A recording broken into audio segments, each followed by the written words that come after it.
Hey guys, welcome to this lecture series of operating system. तो आज हम लोग डिस्कस करने जा रहे हैं प्रोसेस के बारे में। तो आज की जो लेक्चर है वो है इंट्रोडक्शन टू प्रोसेस मैनेजमेंट।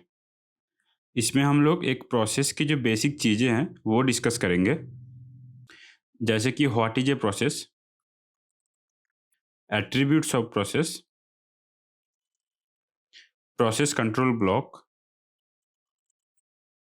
तो पहले हम लोग देखेंगे कि व्हाट इज ए प्रोसेस। तो सिंपली हम लोग कह सकते हैं कि जो चीज़ एग्जीक्यूट हो रहा है उसे हम प्रोसेस कह सकते हैं।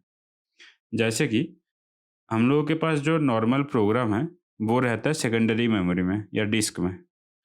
उसको जब एग्जीक्यूट करना होता है उसको तब रैम में जाना पड़ता है। रैम में जाने के बाद ही वो सीपीयू में जाएगा और वहाँ पे वो एग्जीक्यूट होगा। तो चलिए देखते हैं कि व्हाट इज प्रोसेस।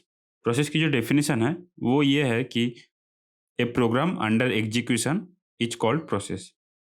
सो जो हम लोगों के पास यूजर प्रोग्राम है वो एक सॉफ्टवेयर हो सकता है और सिंपल एक सी कोड या जावा कोड हो सकता है।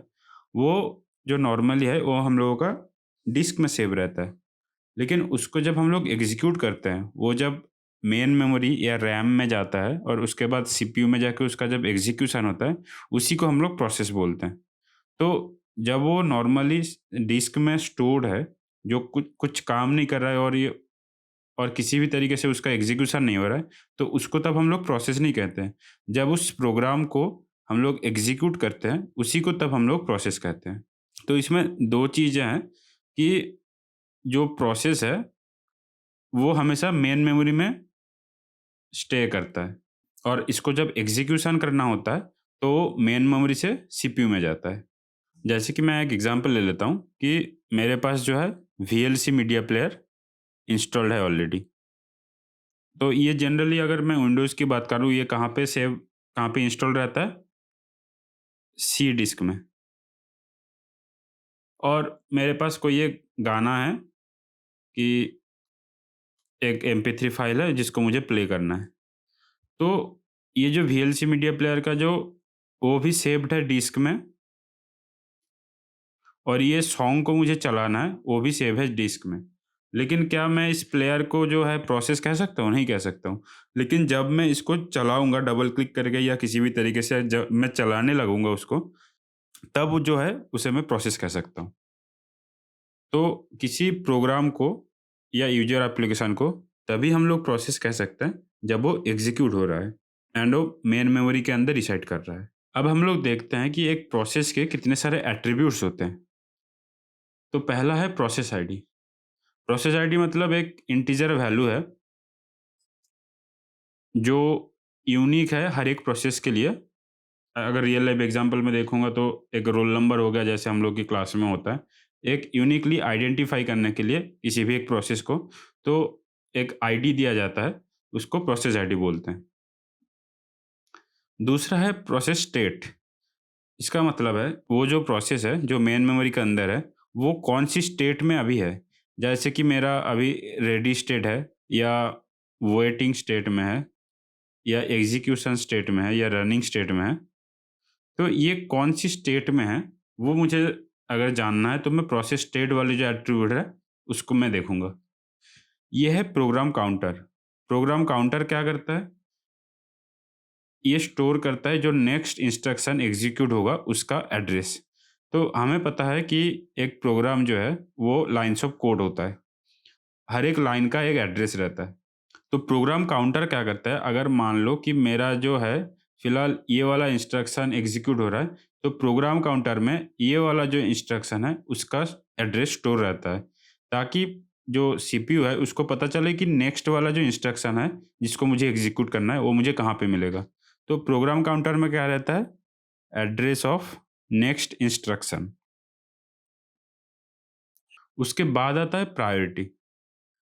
प्रायोरिटी में क्या है कि हर एक प्रोसेस की एक प्रायोरिटी रहता है कि अगर हमें पता है कि मल्टी प्रोग्रामिंग या मल्टीटास्किंग जो एनवायरनमेंट है, उसमें मेरे पास मेन मेमोरी में बहुत सारे प्रोसेसेस अवेलेबल रहता है। तो उसको हमें अगर प्रायोरिटी के बेसिस पे सीपीयू पे भेजना है एग्जीक्यूशन के लिए, तो उसके लिए एक प्रायोरिटी जो वैल्यू है वो देना ज़रूरी है हर एक प्रोसेस को। तो अगर प्रायोरिटी के बेसिस पे हम लोग शेड्यूलिंग कर रहे हैं, तो उसके लिए एक प्रायोरिटी का जो वैल्यू है, वो ज़रूरी है। तो some value which which gives the priority. उसके बाद आ जाएगा सीपीयू शेड्यूलिंग एल्गोरिदम, मतलब जो भी शेड्यूलिंग एल्गोरिदम यूज़ हो रहा है इस प्रोसेस के लिए, उसका नाम क्या होगा? तो हम लोग के पास बहुत सारे शेड्यूलिंग एल्गोरिदम होता है, जैसे एफसीएफएस हो गया, एसजेएफ हो गया, एसआरटीएफ हो गया, ऐसे बहुत सारा है। तो कौन-सी जो शेड्यूलिंग एल्गोरिदम है, वो उस प्रोसेस के लिए लागू हो रहा है, तो उसका नाम हो गया। इसके बाद हो गया जनरल पर्पस रजिस्टर। तो ये वाला जो प्रोसेस है, ये कौन-कौन सी रजिस्टर यूज़ कर रहा है और उस रजिस्टर में कौन-कौन सी वैल्यू है, उसको अगर मुझे जानना है, तो मैं जनरल पर्पस रजिस्टर को देखूँगा। उसके बाद है लिस्ट ऑफ ओपन फाइल्स। ये क्या है कि जो प्रोसेस है, जैसे मैंने बताया था कि मेरा वीएलसी मीडिया प्लेयर है, वो कौन-सी फ़ाइल को रन करा रहा था या उस कौन-सी फ़ाइल को ओपन क किया था? song.mp3 को। अगर मेरा वीएलसी मीडिया प्लेयर एक प्रोसेस में है अभी, वो अगर रन हो रहा है, तो लिस्ट ऑफ ओपन फ़ाइल में क्या आ जाएगा? song.mp3, क्योंकि वो उस वाले फ़ाइल को ओपन किया था। तो ऐसे ही इस वाले सेक्शन में क्या रहेगा कि मेरा जो प्रोसेस है, वो कौन-कौन सी फ़ाइल को ओपन कर रहा है। उसके बाद आता है मेमोरी लिमिट्स।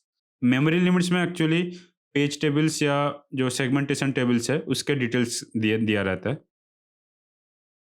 और उसके बाद ये है प्रोटेक्शन इन्फॉर्मेशन। अगर प्रोसेस रिलेटेड कुछ प्रोटेक्शन इन्फॉर्मेशन है, तो वो इसमें मिल जाएगा। और भी कुछ एट्रीब्यूट्स रहते हैं जिसका ट्रेस रखना ज़रूरी है। तो ये हो गए हमारे मेन जो एट्रीब्यूट्स है प्रोसेस के। ये सारे जो एट्रीब्यूट्स है, इसको हम एक साथ प्रोसेस की कॉन्टेक्स्ट कहते हैं। तो जैसे कि आप देख सकते हैं, यहाँ पे लिखा हुआ है कि all the attributes of the process is called as context of the process. अगर मुझे एक प्रोसेस की कॉन्टेक्स्ट के बारे में जानना है, उसकी जो करंट स्टेट है उसके बारे में जानना है, तो मैं उसकी एट्रीब्यूट्स को देखूँगा कि उसका आईडी क्या है, उसका स्टेट क्या है, कौन-सी इंस्ट्रक्शन नेक्स्ट एग्ज़ीक्यूट होने वाला है, वो कौन-कौन सी फ़ाइल को खोला है, कहाँ-कहाँ पे कौन-कौन सी वैल्यू जो है, कौन-कौन सी रजिस्टर वैल्यू उसको अपडेट किया है, उसकी मेमोरी लिमिट्स क्या-क्या है, उसका प्रोटेक्शन वाली इन्फॉर्मेशन क्या है। अगर ये सारी चीज़ों को जानना है, तो मुझे प्रोसेस की कॉन्टेक्स्ट देखना पड़ेगा। और कॉन्टेक्स्ट मतलब क्या है? ये जो सारे एट्रीब्यूट्स हैं, यही है उसकी कॉन्टेक्स्ट। तो मैंने तो बोल दिया कि अगर मुझे एक प्रोसेस की स्टेट के बारे में जानना है, तो मुझे इस कॉन्टेक्स्ट को देखना है। तो ये कॉन्टेक्स्ट सेव कहाँ पे रहता है? कॉन्टेक्स्ट जो है ये सेव रहता है प्रोसेस कंट्रोल ब्लॉक में, जिसको हम लोग पीसीबी कहते हैं। इसमें आप देख सकते हैं कि ये जो पॉइंटर्स है, ये pointers to the process parent या pointers to the process child. जैसे कि हम लोग फोर्क वाले लेक्चर में देख चुके हैं, यूनिक्स सिस्टम में क्या होता है कि फोर्क यूज करके हम लोग एक पेरेंट्स का बहुत सारी कॉपीज बना सकते हैं। किसी प्रोसेस का पेरेंट्स को डिटेक्ट करना है या किसी पेरेंट्स की जो चाइल्ड है उसको डिटेक्ट करना है, तो मैं इस पॉइंटर्स का यूज कर सकता हूँ।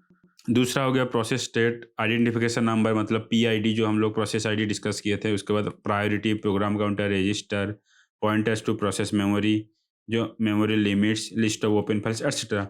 जितने भी सारे एट्रीब्यूट्स है, ये सारे जो है इस प्रोसेस कंट्रोल ब्लॉक में सेव रहता है। तो अगर मुझे प्रोसेस की स्टेट के बारे में जानना है, तो मैं उसकी कॉन्टेक्स्ट देखूंगा, और उसकी कॉन्टेक्स्ट कहाँ पे मिल जाएगा? मुझे मिल जाएगा प्रोसेस कंट्रोल ब्लॉक में। इस प्रोसेस कंट्रोल ब्लॉक को टास्क कंट्रोल ब्लॉक के नाम से भी जाना जाता है। और each process will have its own PCB, मतलब हर एक जो प्रोसेस है उसका अपना अपना प्रोसेस कंट्रोल ब्लॉक रहेगा। ये कोई शेयर्ड मेमोरी या शेयर्ड डेटा स्ट्रक्चर नहीं है। ये अपना अपना जो प्रोसेस है उसका अपना अपना ही रहेगा। और ये जो पीसीबी है, ये मेन मेमोरी में स्टोर होता है। और इस पीसीबी को इम्प्लीमेंट किया जाता है डबल लिंक लिस्ट के जरिए। उम्मीद है कि आपको डबल लिंक लिस्ट पता होगा। अगर डबल लिंक लिस्ट पता नहीं है, तो मैं डिस्क्रिप्शन में उसका लिंक दे दूंगा। ये कुछ छोटी-छोटी पॉइंट्स हैं जो कभी भी आ सकता है गेट में या नेट में। तो ये बस आप नोट कर लीजिए। ये कुछ इम्पोर्टेंट्स पॉइंट है प्रोसेस कंट्रोल ब्लॉक के बारे में। आज के लिए इतना ही। उम्मीद है कि आप आज कुछ नया सीख पाएँ, और आपको अगर ये वाला वीडियो अच्छा लगा, तो लाइक, शेयर और सब्सक्राइब ज़रूर कीजिए। आपको अगर कुछ डाउट है, तो कमेंट सेक्शन में ज़रूर बताएँ। मैं आंसर देने की पूरी कोशिश करूँगा, और मिलते हैं नेक्स्ट लेक्चर में। Thank you.